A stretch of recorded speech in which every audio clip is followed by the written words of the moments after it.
Welcome, everyone. This is Avoiding the Addiction Affliction, a series brought to you by Westwards Consulting. I'm your host, Mike McGowan. We've had numerous conversations in the past about how other countries and cultures deal with substance use and abuse, and today we're going to have another one of those conversations. Before I introduce our guest, I want to thank our great friend, Karen Van Heinigen, for her help in arranging this today.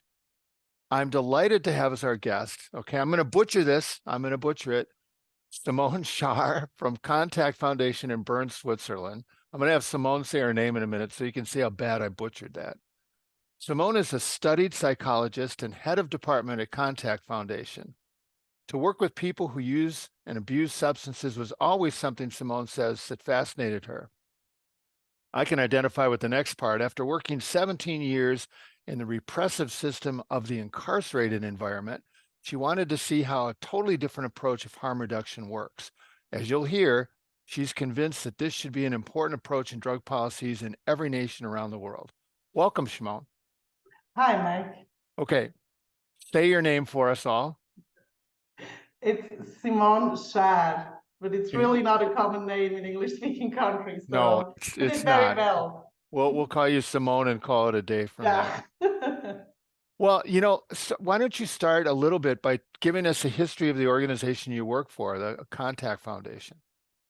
Yeah, thank you. Well, Contact Foundation is the center of expertise in harm reduction in the canton. Like canton is like the states in other countries of Bern. So our goal is to decrease negative effects of drug use for individuals and society. And this year we got to celebrate our 50th birthday. So wow. We have a very long tradition in harm reduction. Yes, it all started in the 70s. We started with street work and ambulatory drug counseling services in different cities in the state of Bern. As a result of the increasing drug use in Switzerland, especially heroin was a big problem at that time. And in the 1980s, there was like really a heroin epidemic in Switzerland. There were a lot of open drug scenes that started to spread throughout our country. You could see a lot of people consuming in public places, in parks. So everyone could see them. It was really a problem for the whole society. And there were increasing health and social issues and consequences, such as HIV, hepatitis, homelessness, and marginalization. And you could see drug users getting worse and worse every day, and this happened right in front of the public's eye. And the news about the drug scene spread around the world. At that time, we were even on CNN, because like one of the most famous drug scenes was in the city of Bern, and that was very special at that time because it was just a few feet away from the government building. So that's always embarrassing. Really special situation. Well, everywhere around Switzerland were these large police operations and repeated evacuations of the open drug scenes, but also social and medical assistance was provided, but still this did not help to get the drug users off the streets. So in response, or better opposite to this repression and exclusion and criminalization of drug users, well, we tried something different. And in 1986, we opened the first drug consumption room in the world. That means people could come there with the substances they wanted to use, with the drugs they wanted to use, were protected, got medical and social care. And in 1987, this was legalized by the city of Bern. So wow. Very early, we had these rooms where people could come and consume their drugs in like a safe space and get them off. Instead of using, I think when you mentioned using out in public, are you talking about that infamous place that people talked about, Needle Park, I think it was called? Needle Park was more the one in Zurich. That was the biggest scene. But that one in Bern was really special because it was just really a side of the government building. So. Oh, that is great. That is great. Back around that same time, Simone, we had a president who actually bought a bag of cocaine. Well, he didn't, but he had an aide buy a bag of cocaine across the street from the White House. So Okay. very again, very embarrassing. Yeah. Let's go to the decision to say, all right, this isn't working, right? Yeah. And if it's not working, let's try something else. Yeah. Well, there had to be resistance to opening a using room. Of course. And how did the resistance get countered? How, because you're still going in 1980 something. This is 40 years later, 35 years later that you're Yeah, doing this. it's nearly 40 years later now. Yeah, in 1986, the first room was opened. So yeah. Well, I think in the end, people in society understood that the way we were going before didn't work. Yeah. So with trying, we had these police operations. They tried to take the people away from these scenes, and just as they closed one, another one popped up, and well, they stayed in the streets. And it was really, I remember when I grew up in the 1990s, in the beginning of the 1990s, if you would go to a public park, your mother would tell you, wait, we have to check if there are needles on the ground. It's really Wow. dangerous. You could see people using drugs everywhere. So it was really a social issue. And politics, some of the politics began to understand, and also a part of society began to understand the way we treated people up to now doesn't work. And our main goal is to get them off the streets. And as we started with these harm reduction facilities or supplies, we could see an improvement. We could see people going away from the streets. We could see people going to these rooms to use their drugs, and we could also see the that their health got better. The social issues could get. We could also like they went down. We Mm-hmm. could help them also in this part, and I think that was the thing that really convinced people in the end. And it took some courageous politicians as well to Yeah, make this well, decision. I mean, in 1991, it was a government decision that we start with this harm reduction as one of our pillars in drug policy. That was really early in history. So it I, also we were lucky to have these courageous politicians. I want to get to the four pillars in just a minute, but let's talk about how the harm reduction rooms work.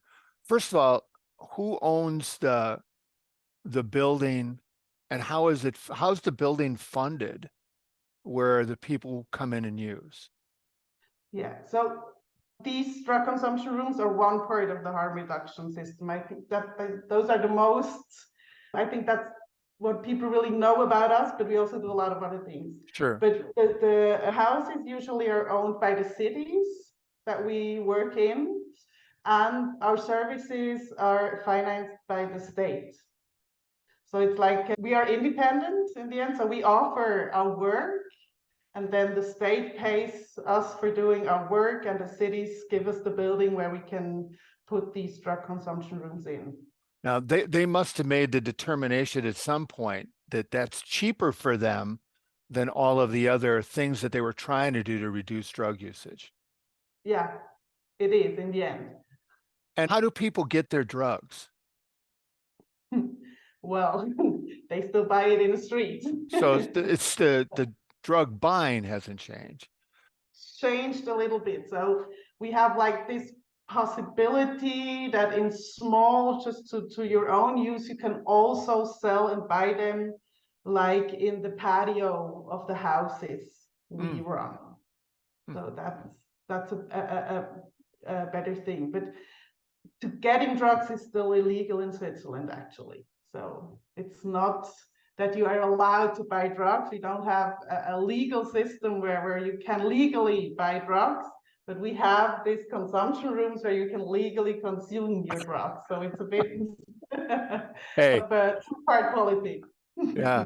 And But and and how are the rooms staffed? Do you have people there in case something goes wrong? yeah, we have people, we have social workers who work there to get more of this part of the problems, to talk with them, to help them with work or housing or whatever they need. And then we also got like, how you call them, health care workers who work there. So always someone there who knows what to do, and all are trained in how they have to react if there's an overdose or anything. So everyone is trained in that, everyone who works there. So there's an opportunity when people come in to use that staff who knows what they're doing have conversations with them so that they can address some of the issues going on. Yeah. I like that. That would be rewarding. Have you, I would enjoy those conversations, I think. Some of them enjoy them, some of them don't. So Right. I suppose it's like everything else. Well, talk about Switzerland's, if you don't mind, your 4-pillar drug policy. yeah. So before the 1990s, we had like the 3 pillars that was prevention, repression, and treatment. So everything was about abstinence. It was clear if someone had a problem with using drugs, if they got addicted, it was clear they had to get treatment, they had to be abstinent. That was the only way to go. But after we saw with opening these rooms that there also is a possibility for something else, in 1991, the Swiss government decided to add a 4th pillar. That's the pillar of harm reduction. And at this time, it was mostly like survival ed. So we wanted people to survive. Switzerland didn't want them just to let them die. They wanted to provide something so that even people who can't or won't stop using for whatever reason, so we accept that and we try to help you not to die. Yeah. And manage the rest of the life, right? Yeah, that's it. Do you also provide, in the United States, we have Suboxone and Vivitrol and the other substances. If somebody wants to get off of the stuff, we have medical assisted treatment, we have inpatient, outpatient. Is that part of the treatment pillar? Yeah, part of the treatment pillar. So one part is if someone really wants to get abstinent to stop using, but we also have the substitute treatment. So methadone is a big thing. And what was really special also, and it also started in the 1990s, is we also give diamorphine, it's called, I think, in English. It's a sort of heroin to people that are highly addicted. So you can get subscribed the form of heroin if you are highly addicted to heroin. Really? Yeah, and I think that's really special that you don't find it in many countries. So it's not only the substitution, but also a form of heroin that can get legally distributed to you if you are addicted, if you are in treatment, to stabilize, your health situation. Under the assumption, hey, some people just aren't going to quit, might as well make it safer. Yeah, that's it. That's it. And you can see there are also people who live a normal life. They go to work every day, they have a home, they have family, and just like 1 or 2 or 3 times, it depends on how much they need, times a day, they go to this service where they get their it's diamorphine, it's not heroin, and can do their shoots and stay stable and healthy. Wow. I'll ask the $1 million question here. Who pays for all of that?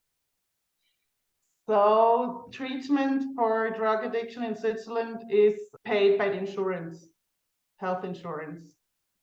Private Yeah. health insurance? No. So in Switzerland, you have to have a health insurance. Everyone has to have one. So even people living from social aid get health insurance, and it is part not of the private parts of the one that everyone has. If you are addicted to drugs, if a doctor says you are addicted, that's a treatment that you need, it is paid by health insurance. Wow. And that's part of the government funded healthcare as well. I wanted to mention that because for those people listening who aren't aware, Switzerland, I hope you don't mind me saying this, Simone, is not exactly an incredibly liberal country. Not in every part, no. No, I mean, that's the whole Swiss bank account thing. And, you're viewed as a very conservative society, yet you've made these decisions that in the United States we would consider fairly liberal. Yeah, And I'm actually not sure if we would make the same decisions today. I think it was really this state we were in, this like hopelessness, and it was seen, or it could be seen by whole society, the big problem we had with these drug users. And we wanted to change something, also not only like to give harm, or to reduce the harm for individuals, but whole society. So you can go out to parks again. You don't have to look at people dying in the streets. You can feel safe again. So it's not only something for the individuals, but it's also something for everyone. Well, and it's working, right? And it's working, yeah. Yeah. Yeah, we can show that for, yeah, as I said, nearly 40 years now. I think I read that crime is down. Yeah. Yeah, crime associated to drug use went down. Yeah. So I was struck by what you just said. I'm not sure we would do it today. We do live in a ever-changing culture all over the place. Are you getting resistance now? Are there people that want to do away with the system? We still got some form of resistance, or at least we always have to explain what we're doing or why we are doing what we're doing. So I think like one part of this well-functioning system was also we kind of digged our own graves. You see, it's a bit too much maybe, but as people can't see the drug users anymore in the streets, they are not aware of the problem. So Oh. problem awareness is an important part to get a new courageous way to get money to explain to society why you do what you do. And now people are not on the streets, or not in, at least not in this big amount as they used to be. You don't find syringes in every park or everywhere you go. People growing up in the 2000s, 2010s don't remember these scenes. Like I was like the last generation seeing people dying in the streets. So I think like the awareness is not the same as it used to be, and that's what makes it difficult for us sometimes to explain why we still do harm reduction. That's fascinating. And so you still need courageous, visionary people. Yeah, yeah, we still do. Yeah, Huh. And one of the I think I read that in 2014, your federal council expanded the pillars into a national addiction strategy as well. So they yeah. actually built upon the four pillars. How did they do that? So it was like a national health strategy, and one part of it was the addiction part. And well, one thing was that they started, or we started to like make a difference between how people use. So a lot of people use drugs, or I think alcohol is the most used, Yes. and they don't ever have a really problem with them. So you can use drugs like in a low risk kind of way. Then there are people that use drugs in a risky kind of way, and then there is addiction. So the main goal was to tell not every one of these people need the same thing.